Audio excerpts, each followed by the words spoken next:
আচ্ছা, এই দইটা এতটা, এটা কি স্পেশাল? না, মিষ্টি। মিষ্টি বেশি এটাতে, আর ওগুলা থেকে মিডিয়াম সাইজের মিষ্টি, মিডিয়াম মিষ্টি। মানে ম্যাক্সিমাম মিষ্টিগুলি কিন্তু এখানে 350 টাকা করে কেজি, ব্যাস দইটাও 350 টাকা কেজি আমরা দেখলাম। এছাড়াও এখানে স্পঞ্জের রসগোল্লা দেখতেছি আমরা, এটা প্রতি পিস 20 টাকা পিস। আচ্ছা, মতিচুর লাড্ডু 380, মাওয়া লাড্ডু, স্পেশাল লাড্ডু, আপেল পেড়া, পেড়া সন্দেশ, কাশ্মীরি সন্দেশ, বিভিন্ন রকমের মিষ্টি কিন্তু এখানে সাজানো। কিন্তু গোলাপ জামুনটা নর্মালি বিক্রি করে, বাট এখানে গোলাপ জামুন যে আপনারা দেখতে পাচ্ছেন, যে এই গোলাপ জামুনের প্রত্যেকটা মিষ্টির কিন্তু আলাদা আলাদা একটি প্যাকেট রয়েছে। এখানে একটা আছে ক্ষীর মোহন দেখতে পাচ্ছি আমরা, একদম সফট এবং ভিতরে জুসি একটা ব্যাপার আছে। মানে মিষ্টিটা যখন আপনার মুখে দিচ্ছেন তখন মুখের ভিতরে মনে হচ্ছে কি একটা, মানে মিষ্টির একটা বোমা ব্লাস্ট হয়ে যাচ্ছে, এরকম একটা বিষয়।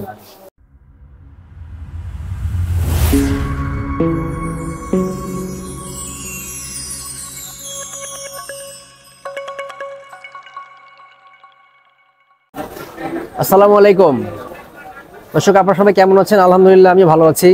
আজকে আমরা আসছি মিষ্টি রাজধানী খ্যাত পোড়াবাড়ির চমচমের যে একটা মানে শোরগোল তৈরি হয়েছিল সেই আজ থেকে 150 বছর আগে, সেই জেলা টাঙ্গাইল শহরে। আমি আছি এখন পাঁচানি বাজার টাঙ্গাইলে। এই পাঁচানি বাজার টাঙ্গাইলের এই রাস্তাটা জুড়ে আপনি দুই পাশ দিয়ে যত মিষ্টির দোকান আছে, আমার মনে হয় যে বাংলাদেশের আর কোনো রাস্তাতে কোনো জায়গায় এই পরিমাণ মিষ্টির দোকান নাই। তো আজকে আমরা আসছি পোড়াবাড়ির চমচমের ইতিহাস জানবো, এবং এই পোড়াবাড়ির চমচম আজকে আমরা টেস্ট করব যে কেন এই পোড়াবাড়ির চমচম এত বেশি বিখ্যাত। তো আসেন আমরা আজকে যাব এই পোড়াবাড়ির চমচমের এইখানে। আমি যতটুকু জানি বর্তমানে টাঙ্গাইলে সবচাইতে জনপ্রিয় মিষ্টির দোকান হলো জয়কালীর মিষ্টান্ন ভান্ডার, যেটা হচ্ছে সম্ভবত এইটা প্রতিষ্ঠা করছিলেন খোকা ঘোষ অ্যান্ড সন্স। খোকা ঘোষ উনি এখন বেঁচে নাই, ওনার যারা পূর্বপুরুষ মানে যারা পরবর্তী পুরুষ যারা আছেন ওনারা ব্যবসা প্রতিষ্ঠা পরিচালনা করতেছেন। তো এখানে ওনাদের এই পাশে একটি দোকান আছে, পাশাপাশি 3টা শোরুম ওনাদের, 1টা 2টা 3টা। তো আপনারা দেখতে পাচ্ছেন এখানে প্রত্যেকটা দোকানের নিচেই কিন্তু লেখা আছে খোকা ঘোষ অ্যান্ড সন্স। তো আসেন আমরা আজকে একটু ভিতরে ঢুকি, কথা বলি। দর্শক, আমরা একটু কথা বলতেছি এই জয়কালী মিষ্টান্ন ভান্ডারের যিনি ওনার আছেন বর্তমানে। আদাব, আপনি তো এখানকার বর্তমান দায়িত্বে আছেন। আচ্ছা, তো আপনার নামটা? স্বপন ঘোষ। স্বপন ঘোষ। আপনাদের এই জয়কালী মিষ্টান্ন ভান্ডারের একটু ইতিহাস সম্পর্কে আমাদের একটু বলেন। আমাদের এই প্রতিষ্ঠানের বয়স হচ্ছে 85 বছর। 1939 সাল থেকে আমাদের এই প্রতিষ্ঠানটা শুরু হয় আর কি, এখন পর্যন্ত চলছে এইভাবে আর কি। আপনি কততম পুরুষ, মানে আপনাদের? আমি দ্বিতীয় জেনারেশন। আপনি দ্বিতীয় জেনারেশন, মানে খোকা ঘোষ যিনি ছিলেন উনি প্রতিষ্ঠাতা, উনি উনি আমার বাবা। আপনার বাবা? আচ্ছা, এই যে ছবি এই পাশে যিনি উনি খোকা ঘোষ। আচ্ছা দর্শক, আপনারা শুনলেন যে এই প্রতিষ্ঠানের বয়স কিন্তু দীর্ঘ 85 বছর যাবত তারা এই জয়কালী মিষ্টান্ন ভান্ডার তারা সফলতার শীর্ষে আছে। এবং আমরা আজকে আসছি এখানে টেস্ট করব যে কেন এই জয়কালী বাড়ি মিষ্টান্ন ভান্ডারের মিষ্টি এত বেশি স্বাদ। এখানে তো আরও অনেকগুলি দোকান আছে, বা আমি যতটুকু আসার সময় দেখতে পেলাম যে মিনিমাম 50টার উপরে দোকান আশেপাশে ওইখান থেকে শুরু করে আছে, কিন্তু এই জয়কালী মিষ্টান্ন ভান্ডারের সুনামটা কিন্তু সবার উপর। এবং আপনি যদি টাঙ্গাইল শহরে এসে জিজ্ঞাসা করেন যে পোড়াবাড়ির চমচম খাওয়ার জন্য আমাদেরকে কোথায় যেতে হবে, সবাই কিন্তু এক বাক্যে স্বীকার করবে যে জয়কালী মিষ্টান্ন ভান্ডার। তো আমরাও কিন্তু আজকে এই জয়কালী মিষ্টান্ন ভান্ডারে আসছি এইখানকার মিষ্টির স্বাদ গ্রহণ করার জন্য, এবং আপনাদেরকে জানাবো যে এইখানকার মিষ্টির স্বাদগুলি কেমন। আমরা একটু দেখাই আপনাদের যে এইখানে একটু একজন আসবেন কথা বলার জন্য। এই দইগুলি কি এটা এটা এটা 2 কেজি? 2 কেজি, এটা 1 কেজি, 1 কেজি, এটা 1.5 কেজি। আচ্ছা, এটা 1.5 কেজি। এটা হলো হাফ কেজি। এটা কি দই? রসমালাই? হ্যাঁ, এটাও রসমালাই। 1 কেজি রসমালাই, এটা 1.5 কেজি রসমালাই। আচ্ছা, এটা কত করে 2 কেজি এটার দাম? 2 কেজির দাম 700 টাকা। 700 টাকা। আচ্ছা, 1 কেজিটা 350 টাকা। 350 টাকা, মানে আপনারা 350 টাকা কেজি দই বিক্রি করতেছেন। আর এই রসমালাইয়ের দামটা? রসমালাই হলো হাফ কেজি 225 টাকা। রসমালাই হাফ কেজি 225 টাকা। আচ্ছা, 450 টাকা। 450 টাকা। আর ঘি কত করে? ঘি ঘি হলো 1300 টাকা কেজি। 1300 টাকা কেজি। আচ্ছা, এটা এটা এটা হচ্ছে এটা হলো পেরা প্যারা সন্দেশ। আচ্ছা, এই দইটা এতটা, লাল দই এটা কি স্পেশাল? স্পেশাল, এটা আপনার লাল মিষ্টি। মিষ্টি বেশি এটাতে, আর ওগুলা থেকে মিডিয়াম সাইজের মিষ্টি, মিডিয়াম মিষ্টি। আমরা আর একটা শোরুমে একটু যাই, এখানেও কিন্তু বিভিন্ন রকমের মিষ্টি রাখা আছে। আমরা একটু দেখাই আপনাদের।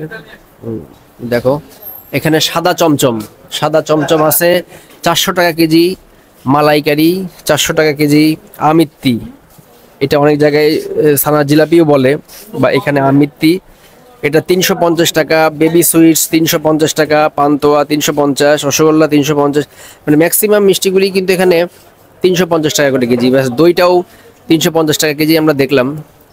এছাড়াও এখানে স্পঞ্জের রসগোল্লা দেখতেছি আমরা, এটা প্রতি পিস 20 টাকা পিস। আচ্ছা, মতিচুর লাড্ডু 380, মাওয়া লাড্ডু, স্পেশাল লাড্ডু, আপেল প্যাড়া, প্যারা সন্দেশ, কাশ্মীরি সন্দেশ, বিভিন্ন রকমের মিষ্টি কিন্তু এখানে সাজানো। গোলাপ জামুন এখানে 450 টাকা। অনেক জায়গায় কিন্তু গোলাপ জামুনটা নর্মালি বিক্রি করে, বাট এখানে গোলাপ জামুন যে আপনারা দেখতে পাচ্ছেন, যে এই গোলাপ জামুনের প্রত্যেকটা মিষ্টির কিন্তু আলাদা আলাদা একটি প্যাকেট রয়েছে। এখানে একটা আছে ক্ষীর মোহন, দেখতে পাচ্ছি আমরা, 350 টাকা। চমচম তো নর্মালি রাজভোগটা নর্মালি আমরা যেটা দেখি রসে ডুবানো থাকে, এটা কিন্তু রস ছাড়া আলাদা রাজভোগ আছে। এই পাশে রসেরও একটা আছে রাজভোগ, এটা অবশ্য রসগোল্লা নামে এখানে লেখা আছে, রসগোল্লা। তো দর্শক, আমরা আসছি আজকে এই পোড়াবাড়ির চমচম খাওয়ার জন্যই আসছি। তো আমরা এখন বসবো, আমরা টেস্ট করব যে পোড়াবাড়ির চমচম খেতে কেমন। যখন আমরা খাওয়া শুরু করবো তখন আপনাদেরকে দেখাবো আবার। দর্শক, আমাদের সামনে চলে আসছে পোড়াবাড়ির টাঙ্গাইলের বিশাল বড় সাইজের একটা চমচম। তো চমচমের কিন্তু বিভিন্ন সাইজ আছে, বাট ওনাদের কথা হলো যে এই বড় চমচমটা নাকি খেতে সবচেয়ে বেশি মজা। তো এই কারণেই আমরা সবচেয়ে বড় সাইজেরটা নিলাম। তো আমরা চমচমটাই আগে টেস্ট করবো, যেহেতু এখানে চমচমেরই বেশি নাম ডাক, বেশি ফেমাস এখানকার চমচমটা, এইটাই আমরা খাবো। বিসমিল্লাহ।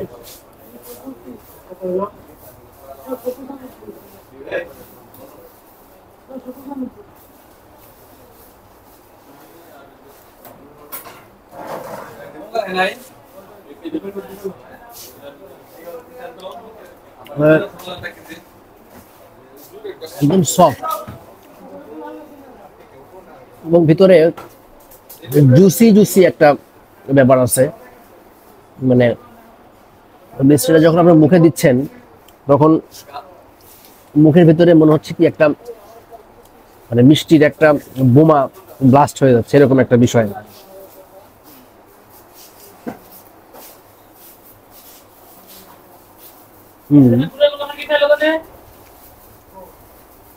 মিষ্টি, এত বড় একটা মিষ্টি পুরোটাই খেয়ে ফেলে দেওয়া যায়।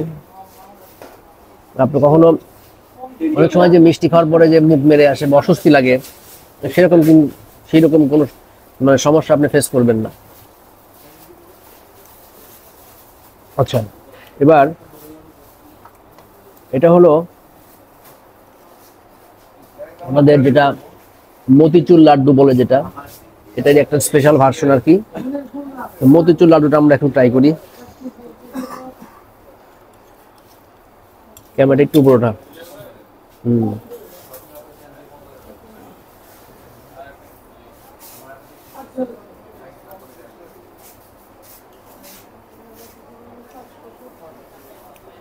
আসলে এই মিষ্টিটা কিন্তু একটু লাইট, মানে খুব বেশি মিষ্টি না। এইটা খাওয়ার পরে এইটা আপনার কাছে মানে একদমই হালকা মনে হবে। আসলে মিষ্টি, মানে এটা খাওয়ার পর মনে হবে না যে আমরা মিষ্টি খাচ্ছি, এই টাইপের আর কি। মানে একদমই লাইট। এর ভিতরে সম্ভবত নারিকেল দেওয়া।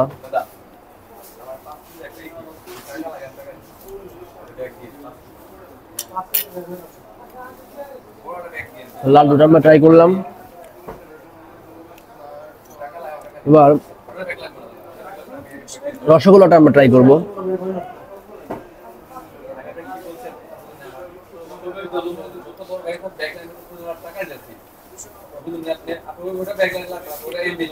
নর্মাল রসগোল্লা যেরকম হয় ওই রকমই টেস্ট। আমার কাছে কিন্তু এই চমচমটাই বেশি বেটার মনে হয়েছে। আরো তো অনেক মিষ্টি আছে, সব মিষ্টি তো আসলে একবারে খাওয়া পসিবল না। এই চমচমটাই, এই তিনটা মিষ্টির মধ্যে চমচমটাই আমার কাছে সবচেয়ে বেশি পারফেক্ট মনে হয়েছে। তো এই তো দেখলেন আপনারা পোড়াবাড়ির মিষ্টির ইতিহাস আপনারা জানলেন, আমরা টেস্ট করলাম মিষ্টি। মানে চমচম, একটা চমচমের কারণে, পোড়াবাড়ির চমচমের কারণেই এই টাঙ্গাইল, অনেকে কিন্তু পোড়াবাড়ির চমচম দিয়েও টাঙ্গাইল শহরটাকে চেনে বা টাঙ্গাইল জেলাটাকে চেনে। তো আপনারা সবাই আসবেন টাঙ্গাইলে, এবং আসলে অবশ্যই কিন্তু এই পোড়াবাড়ির চমচমটা খাবেন। আমি জয়কালী মিষ্টান্ন ভান্ডারে আসার একটা রিজন হলো যে এই জয়কালী ভান্ডারটাই, এই মিষ্টির দোকানটাই সবচেয়ে বেশি পপুলার টাঙ্গাইল শহরে, যার কারণে আমার এখানে আসা। হয়তো অন্য দোকানের মিষ্টি টেস্ট হইতে পারে, বা অবশ্যই টেস্ট আছে, নাহলে তো এতগুলো মিষ্টির দোকান আর এখানে চলতো না। অনেকগুলো মিষ্টির দোকান আছে, মিনিমাম এখানে 50-60টা মিষ্টির দোকান পাশাপাশি সবাই ব্যবসা করতেছে। হয়তো এই জয়কালী মিষ্টান্ন ভান্ডারটাতে একটু বেশি, হয়তো এখানকার টেস্ট, মিষ্টির টেস্ট একটু বেশি, বা একটু ভ্যারাইটি আনছে এরা, যার কারণে বেশি। যাই হোক, আপনারা সবাই আমার ভিডিও দেখবেন, লাইক করবেন, শেয়ার করবেন, কমেন্ট করবেন। আর সবার কাছে একটা অনুরোধ, অবশ্যই অবশ্যই আমার চ্যানেলটি আপনারা সাবস্ক্রাইব করবেন। সবাই ভালো থাকবেন, খুদা হাফেজ।